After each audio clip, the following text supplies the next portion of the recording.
Pemirsa, kekerasan terhadap pekerja migran Indonesia kembali terjadi. Kali ini, seorang pekerja wanita dianiaya 4 majikan di Malaysia gara-gara dituduh telah membuat anak sang majikan terjatuh.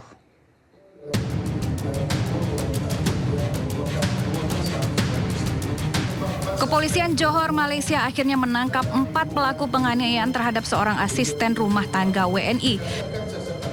Seluruh pelaku ditangkap usai video penganiayaan viral di media sosial. 4 pelaku adalah warga Johor, yaitu pasangan suami istri. Menurut keterangan polisi setempat, penganiayaan PMI terjadi pada Juli 2025 silam. Pihak kepolisian masih menyelidiki motif penganiayaan dan diduga kekerasan serupa juga terjadi pada 2 asisten rumah tangga lain yang juga berasal dari Indonesia.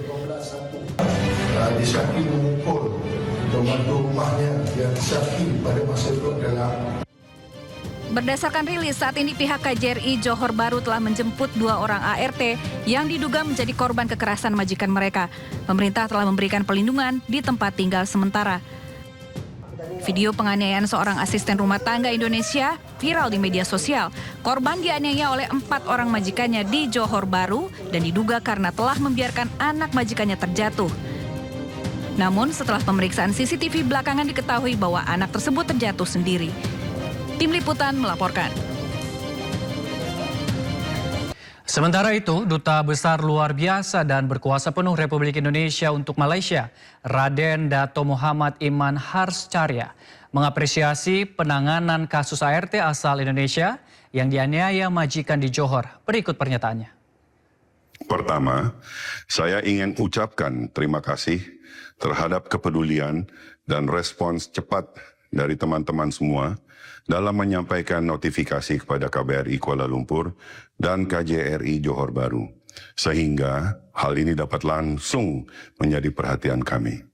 Kedua, dapat kami sampaikan bahwa kasus ini telah menjadi perhatian dan langsung ditindaklanjuti oleh rekan-rekan di KJRI Johor Bahru ketika mendapat laporan pengaduan pada tanggal 13 Juni dari WNI yang menjadi korban tindak kekerasan. Seiring berjalannya waktu, kasus kemudian menjadi viral dengan adanya video rekaman yang beredar. Sehingga semakin membantu kami di sini untuk mendorong berbagai pihak membantu penyelesaian kasus dengan segera dan tuntas. Apresiasi saya yang besar saya berikan kepada tim KJRI Johor Bahru yang dengan sigap memberikan bantuan perlindungan dan pendampingan kepada ketiga WNI dimaksud.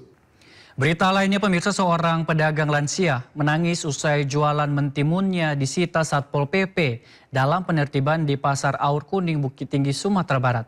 Kejadian ini viral di media sosial hingga memicu simpati.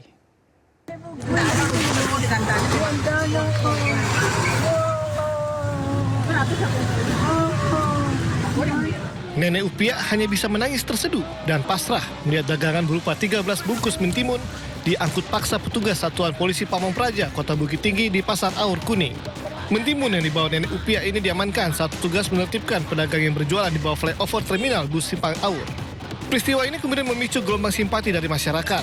Sejumlah perantau asal Sumatera Barat di Malaysia dan Kota Padang menitipkan bantuan uang pada Nenek Upiak melalui pengunggah video. Sebelumnya, Satpol PP merazia pedagang kaki lima yang berjualan di bawah flyover terminal bus Simpang Aur. Saat kejadian, Nenek Upiak tengah duduk dan hendak makan lontong ketika petugas datang melakukan razia. Wah, lo makan lontong. Kau makan lontong? Yang ke? Makan lontong. Oh.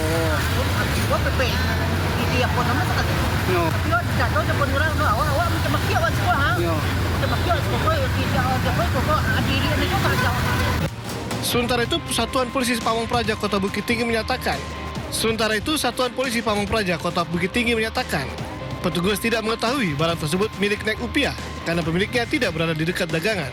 Satpol PP mengimbau masyarakat agar menyikapi persoalan ini secara bijak serta memahami penertiban dilakukan dalam rangka penegakan peraturan daerah.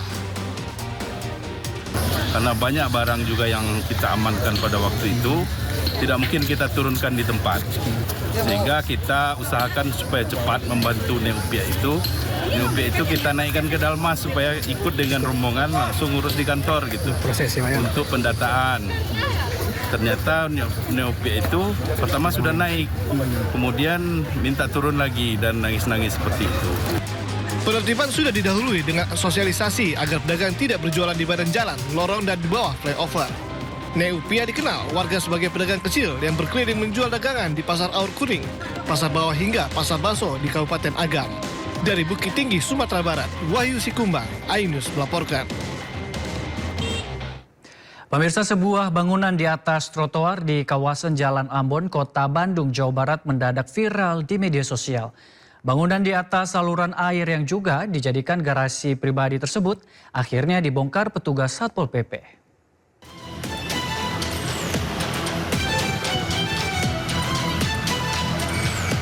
Bangunan di atas trotoar yang diduga dijadikan garasi pribadi di kawasan Jalan Ambon, Kota Bandung ini viral di media sosial dan memicu sorotan publik.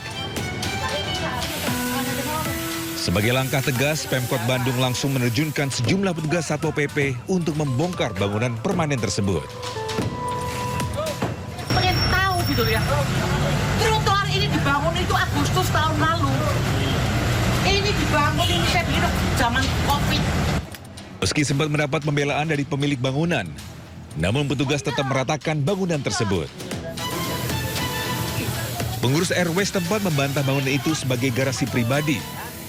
Menurutnya, bangunan itu dibuat hasil swadaya warga untuk menyimpan kendaraan pengangkut sampah atau triseda milik lingkungan dan sudah mendapatkan izin dari pihak kelurahan hingga kecamatan setempat. Saya juga minta maaf sekali. Itu memang kesalahan saya. Ya toh, saya salah, betul. Tapi saya minta maaf dengan itu. Tujuan saya tidak ada saya memanfaatkan bagaimana, tidak. Saya hanya ingin pelayanan. Arahan langsung dari Pak Kasat maupun Pak Kasat mendapatkan dari Pak Wali Kota. Jadi kita melakukan pembongkaran. Tadinya kita melakukan sudah, sekarang pihak RW bongkar sendiri lah. Tapi ternyata kan juga minta waktu dan seterusnya. Kami juga tidak diberi banyak waktu begitu ya. Sehingga sekarang kami lakukan pembongkaran paksa. Langkah ini diharapkan menjadi solusi agar fasilitas penunjang kebersihan tetap dapat digunakan tanpa melanggar ketentuan pemanfaatan ruang publik. Dari Bandung, Jawa Barat, Billy Maulana Fingkran, iNews melaporkan. Sementara itu, Duta Besar Luar Biasa dan Berkuasa Penuh Republik Indonesia untuk Malaysia, Raden Dato Muhammad Iman Harscarya, mengapresiasi penanganan kasus ART asal Indonesia yang dianiaya majikan di Johor. Berikut pernyataannya. Pertama, saya ingin ucapkan terima kasih terhadap kepedulian dan respons cepat dari teman-teman semua dalam menyampaikan notifikasi kepada KBRI Kuala Lumpur dan KJRI Johor Bahru, sehingga hal ini dapat langsung menjadi perhatian kami. Kedua, dapat kami sampaikan bahwa kasus ini telah menjadi perhatian dan langsung ditindaklanjuti oleh rekan-rekan di KJRI Johor Bahru ketika mendapat laporan pengaduan pada tanggal 13 Juni dari WNI yang menjadi korban tindak kekerasan. Seiring berjalannya waktu, kasus kemudian menjadi viral dengan adanya video rekaman yang beredar.